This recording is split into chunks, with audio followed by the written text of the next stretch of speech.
Hey everyone, just thought I'd come at you tonight with a little input on the shooting today in Texas.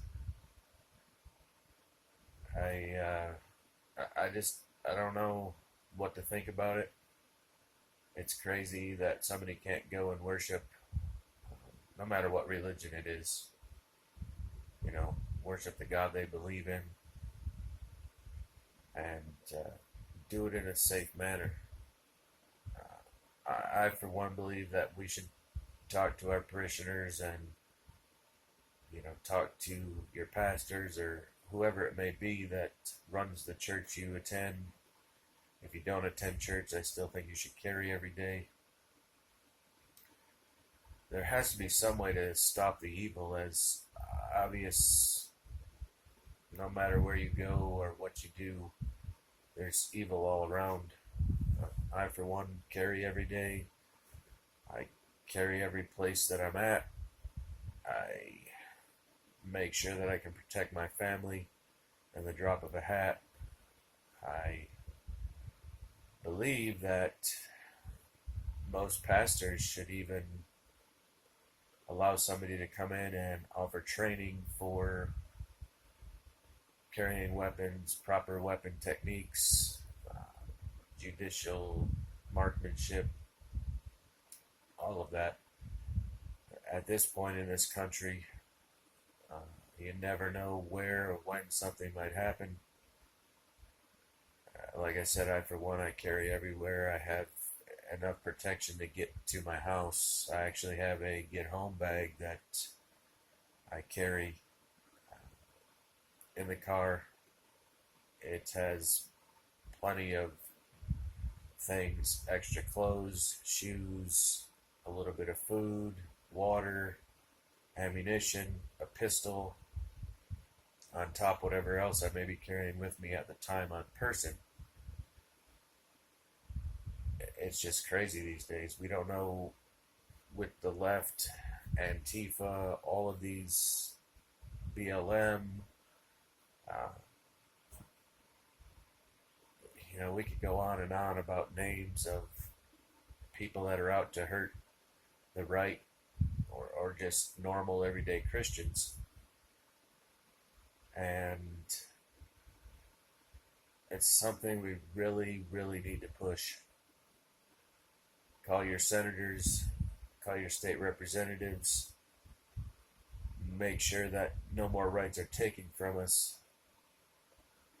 Excuse me. There, it's beyond the point of not doing anything. The if you see something, say something mantra. I believe in that. Hey, you could be wrong, right? But you see a guy walking down the street that fits a certain profile and he has a huge backpack, or he's carrying a duffel bag, or you've never seen him in your neighborhood, or he's never been in church, just keep an eye on him. You don't have to approach him. You don't have to say, hey, what are you doing here? You don't have to be rude about it. Just make sure that you're aware of your surroundings. Keep your head on a swivel. Make sure you're prepared at all times to defend yourself, your family, your home. Your vehicle in most states is an extension of your home. Get trained. Get training. Take training. If you don't have a weapon, as in a firearm, buy one. Sell something you don't use, a video game console, a laptop, something. Buy a decent little pistol for home protection, or a 12 gauge pump shotgun.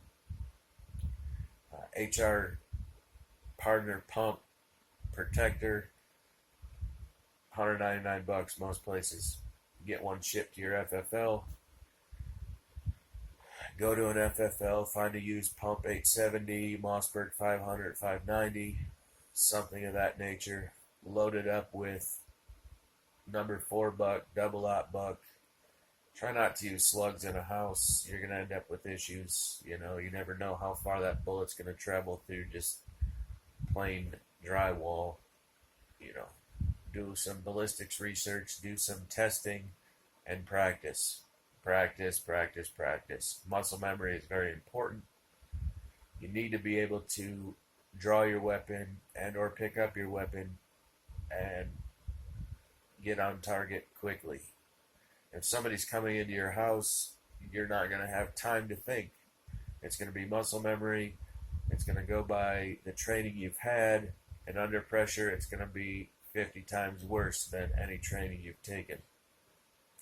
You have to make sure that you are aware of your surroundings, even in your house, outside of your house, what is going on. You hear noises, check those noises. Try not to leave the house and act like Billy Badass and go out there and harm somebody. But if there's definitely somebody pounding on your door at 2 a.m., 3 a.m., don't just swing the door open.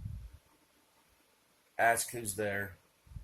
If they don't answer, call the police. If they do answer and they're frantic, call the police. For that matter, don't even open the door. Unless it's somebody you personally know, don't open the door. Don't shoot through the door, but don't open it. Now, if they start to break into your house, you have every right to defend yourself. In Florida, there's a castle doctrine, and anything I say on this is not legal representation. It has nothing to do with being an attorney because I'm not one. I'm just going by statutes in Florida where you can protect your family, you can protect your residence, you can protect yourself inside your vehicle and your family. Now, most churches are gun-free zones, if you can imagine that. So, get with the board at the church or somebody that you can talk to and say, look, I have training. I have a concealed weapons permit. I would feel much safer if I could carry my weapon, keep it concealed. Obviously, it will not be used unless it's to defend the church goers, and my family. Make sure that if you're carrying a weapon, you know the responsibility that comes with a weapon. Do a lot of research on that. Make sure that you can hit what you're shooting at, what you're aiming at. That's where practice comes into play.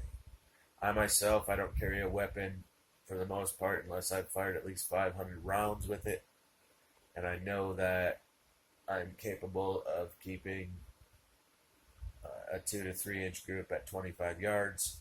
Obviously, closer distance, I am able to maintain a tighter group. Now, of course, under pressure, under duress, somebody's coming after myself, one of my family, make a plan where everybody gets behind you. They stay on your left side if you're right-handed. They walk a foot behind you to your left.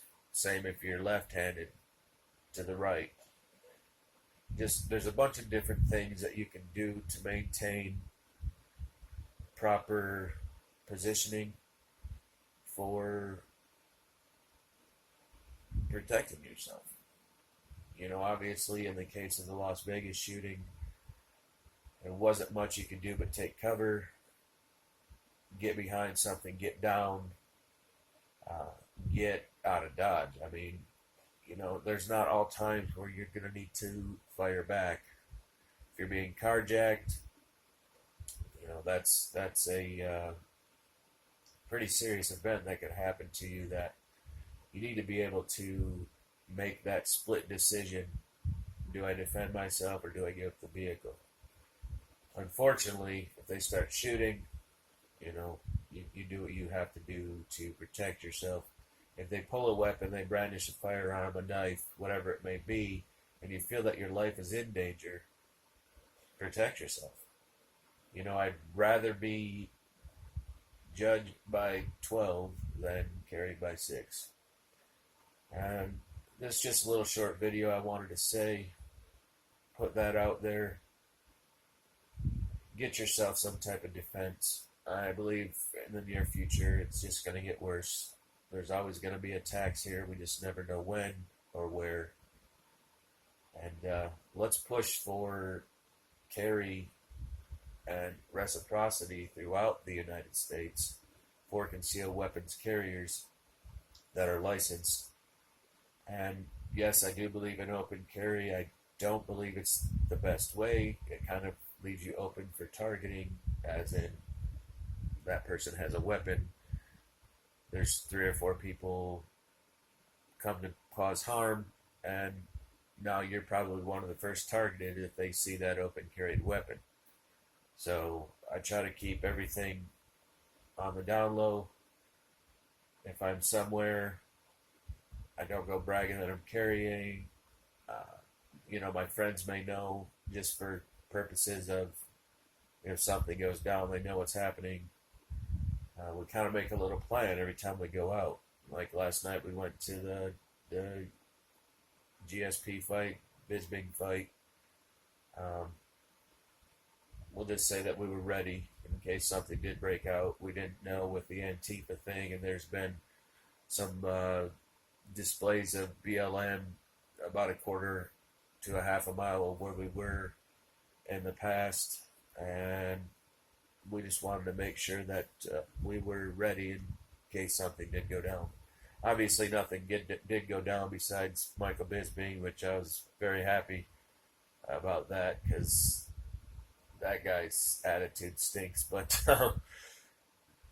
anyway, just wanted to do a short little talk.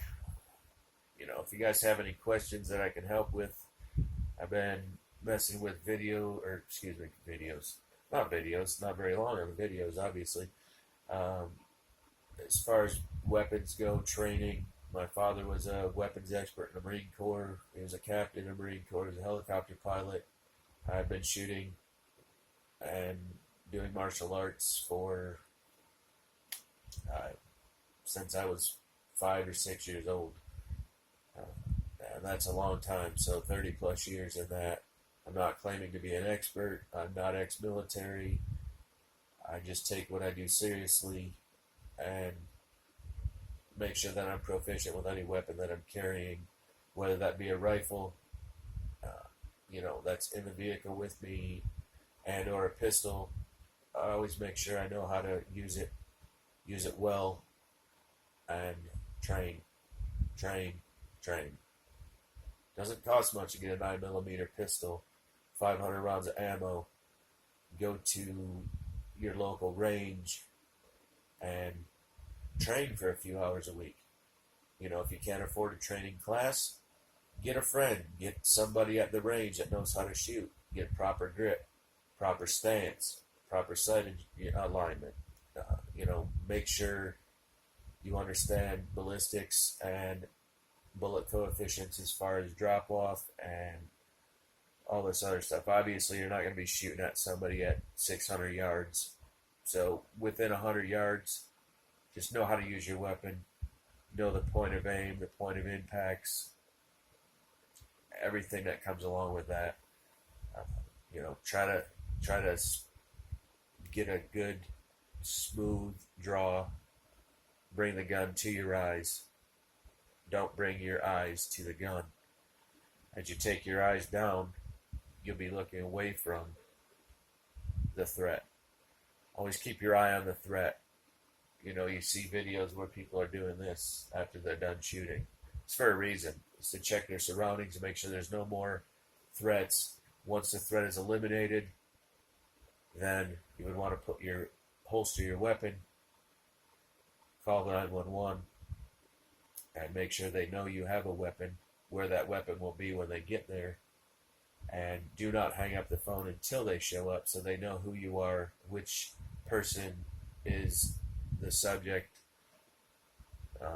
which person is the attacker, so on and so forth.